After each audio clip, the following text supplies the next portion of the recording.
Pakistan super league season 9 और अब तमाम टीमें तश्कील पा चुकी हैं और अब बात करने में ज़्यादा मज़ा आ रहा है क्योंकि सब कुछ हमारे सामने है। और मुल्तान सुल्तान के लिए बात करते हैं, उनकी टीम के हवाले से ड्राफ्ट में क्या प्लानिंग थी और क्या अचीवमेंट से खुश हैं। अली तरीन साहब उनके ऑनर हमारे साथ मौजूद है। अली भाई बहुत शुक्रिया ज्वाइन करने के लिए। सर पहला सवाल मेरा हर फ्रेंचाइज रिप्रेजेंटेटिव ऑनर से ये है कि बड़ी मेहनत होती है, बड़ी प्लानिंग्स होती हैं। Are you satisfied with the outcome of the draft? देखिए अगेन पिछले जो दिन होते हैं, बल्कि पूरा महीना जो होता है ना, ड्राफ्ट से पहले ट्रेड्स हो रही होती हैं, रिटेंशन हो रहे होते हैं, कैटेगरीज अनाउंस कर रहे होते हैं, तो बहुत हेक्टिक होता है। और ख़ास तौर पे ड्राफ्ट से पहले ना, आई एम श्योर बाकी टीमों को भी होता है, हमारे पिछले 2 दिन जब से नितिन आया हुआ पाकिस्तान, तो हमारे बहुत बिजी गुजरे हैं। पहला दिन पहुंचा, हमने एक इकट्ठे सेशन किया जो 6 घंटे का, फिर वो बेचारा पूरी रात जागा हुआ था, सोया। अगले दिन 9 घंटे का सेशन किया हमने। तो लेकिन ये मैं कह दो, अच्छी बात यह है कि आज सुबह जब हम निकले थे दफ्तर से, हमने बनाई थी आइडियल 11, ठीक है। फिर उन सब पिक्स के साथ साथ अपने बैकअप प्लेयर लिखे हुए थे। जो हमने आइडियल 11 बनाई थी ना, माशाल्लाह हमारी वही आइडियल 11 पिक हो गया। तो हम तो बहुत मुतमीन है, बहुत खुश हैं। अच्छा, एक सवाल, वो मैंने उसका जवाब तो हासिल कर लिया था, वो आपने भी इंटरव्यू देखा था अब्दुल रहमान साहब का, कि रायली रोसो पे हम लोग बड़े हैरान थे, बट उनकी ख्वाहिश थी, but he is the giant right now under Dawson. और आई थिंक ये 2-3 हमारे पास बड़े अच्छे मैच विनर फॉरेन प्लेयर्स हैं। थोड़ा सा ये तो है कि ड्राफ्ट में बेशक अचीवमेंट, लेकिन वो उनकी याद तो आ रही होगी। नहीं, of course Riley has been माशाल्लाह one of our best performing players. जब से हमने उसको पिक किया था कि 4-5 साल पहले, तो डेफिनेटली मिस होता है। लेकिन देखिए, हर कोई चाहता है कि एक टाइम पे एक ही टीम में ना रहे, बट कोई नया एक्सपीरियंस करे। तो रायली पहले क्वेटा के साथ था, फिर मुल्तान के साथ, अब वो चला गया आगे वापस क्वेटा। तो प्लेयर की खुशी थी, और इसने हमारी इतने सर्विसेज की हैं, हम कैसे उसको इनकार करते हैं। बिल्कुल। अच्छा, मुझे एक बात बड़ी पसंद है मुल्तान सुल्तान की, कि खुशदिल शाह, हालांकि शायद अभी वो और इतनी ज़्यादा यूटिलाइज नहीं हुआ, बट वो बॉलिंग करते हैं, वो मैच विनर बन जाते हैं। इसी तरह दीगर जो ऑप्शन है, एहसानुल्लाह बाज़ Afridi was phenomenal in their first season. अरे भाई, ये कितना ज़रूरी है कि जो हमारे यंग गन्स हैं उनको यही कॉन्फिडेंस मिले। आई थिंक इसमें आपकी कोचिंग स्टाफ का, रिजवान की कैप्टनसी, यही सेम सोच रहेगी कि शायद कभी कभी आपकी टीम बहुत अच्छी बनती है बड़े नामों की, लेकिन यंग टैलेंट से परफॉर्मेंस निकालना, ये सबसे बड़ी अचीवमेंट होती है। देखिए, इसमें 2 चीज़ें होती हैं। एक तो ये कि हम कभी ये नहीं सोचते कि किसी प्लेयर का अगर नाम है तो हम उसके मुताबिक उसको पिक करें या उसको हम ओवर्स दें। हम देखते हैं परफॉर्मेंस को। तो हमारा डेटा सेंट्रिक हमारा अप्रोच है, तो जो डेटा हमें बताता है हम उसके मुताबिक चलते हैं। तो शायद होंगे कोई बड़े नाम जिन्होंने ज़्यादा अपने जवानी में चीज़ें की होंगी, लेकिन अभी क्योंकि यंग प्लेयर्स परफॉर्म कर रहे होते हैं, हम उनको मौका देते हैं। और दूसरा, हमारे कोचेज़ का मेन फ़ायदा ही है, अगर देखें हमारे कोचिंग स्टाफ बाकी टीम से बड़ी है। जैसे हमारे सिक्लाम मुश्ताक हैं, our head spin bowling coach, उसके अलावा हमारी एलेक्स हार्टली है असिस्टेंट बॉलिंग कोच, फिर हमारे पास एक फास्ट बॉलिंग कोच अलग है, और फिर हमारे पास बैटिंग कोच अलग है। तो हम चाहते हैं ये कोच ना सिर्फ एक टीम बना के टूर्नामेंट के दौरान खिलाए, बट ओवर द ईयर उनको डेवलप करें।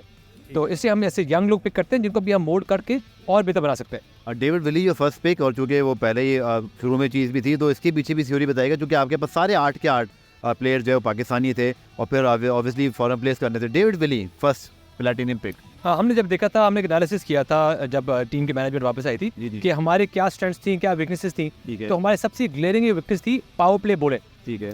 तो हमने देखा आगे अगर हमारे पास जो पहली पिक आ गई है, हमने अपने सबसे बड़ा प्रॉब्लम उसको कवर करना है। तो David Willey power play specialist, left armer, batting में भी हमें कुछ देते हैं, और as a senior player in the dressing room में बहुत फ़ायदा दिया था उन्होंने जब पिछले दफा खेले थे। तो ड्रेसिंग रूम में हमें फ़ायदा हुआ, पावर प्ले में फ़ायदा हुआ, डेथ भी कर लेते हैं एंड बैटिंग भी कर लेते हैं। सर आखिर में इमर्जिंग पिक्स बहुत इंपॉर्टेंट होती हैं। आपके पास तो पहले ही 2 बड़े अच्छे फास्ट बॉलर हैं, इनके मुतालिक जरूर बताइएगा, इनका बैकग्राउंड जो थोड़ा सोचा है, इनके रोल्स के बारे में, ये इमर्जिंग पिक्स में। ठीक है, सो जब अपना 11 बना रहे थे, हम चाह रहे थे कि हमने for example 3 fast bowler pick किए हैं गोरे, और 3 बैटर पिक किए हैं गोरे, ठीक है। मेनली बिकॉज हमें चाहिए वैरायटी है, ताकि हम लोगों को रोटेट कर सकें।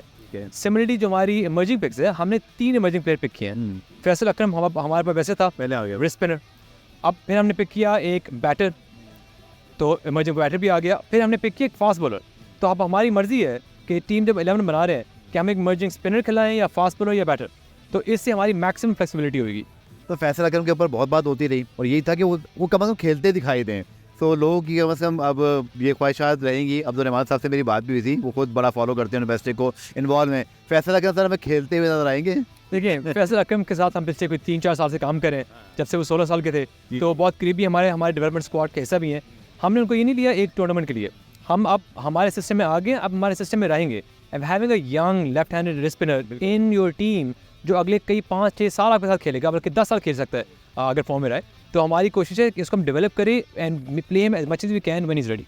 आखिर में वुमेन आपकी जो अपॉइंटमेंट हुई सारी जो कोचेस की, इसके बारे में तो बताइएगा कि ये जो एलिमेंट है, और दूसरा इसके पीछे कोई ख़ास सोच, क्योंकि कुछ मैंने देखा है कि आप बहुत ज़्यादा इन्वॉल्व होते हैं कि जो हमारे इदारे की भी बड़ी पॉलिसी है कि आपकी जो वुमेन एम्पावरमेंट है, जेंडर इक्वलिटी है, this is the reason behind. देखिए, जब ऐसे हमारा कोई प्लान नहीं था कि हमने इतनी लड़कियां हायर करनी है, लेकिन जब हमने फास्ट बॉलिंग कैंप कराया था कोई 5 साल पहले इयन पॉन्ड के साथ, बिल्कुल। वो लेके आया था कैथरीन को एज एन असिस्टेंट कोच।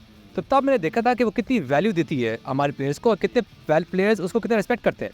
जब 1-2 साल बाद वापस आई थी, फिर हमें नजर आया कितना वो हमें फ़ायदा दे सकती है एज हमारे प्लेयर्स को, बाकी टीम के प्लेयर्स को भी। तो हमने सोचा कि अगर हमें कभी मौका मिले टीम मैनेजमेंट का और हमें कोई चाहिए ऐसी कोच जो प्लेयर्स डेवलप करे, कैथरीन इज़ नंबर 1। तो इस वजह से हमने उसको पिक किया। अली साहब बहुत शुक्रिया, all the best for the PSL 9। Thank you. Ali तरीन साहब ऐसा मौजूद थे, ऑनर मुल्तान सुल्तान, और मेरे ख्याल में बहुत अच्छी पिक्स हैं तमाम टीमों की और उम्मीद करते हैं कि PSL 9 बहुत कम्पेटिटिव हो। प्रोग्राम में आज के लिए इतना ही, आपसे नेक्स्ट प्रोग्राम में मुलाकात होगी, तब तक के लिए अल्लाह हाफ़िज़।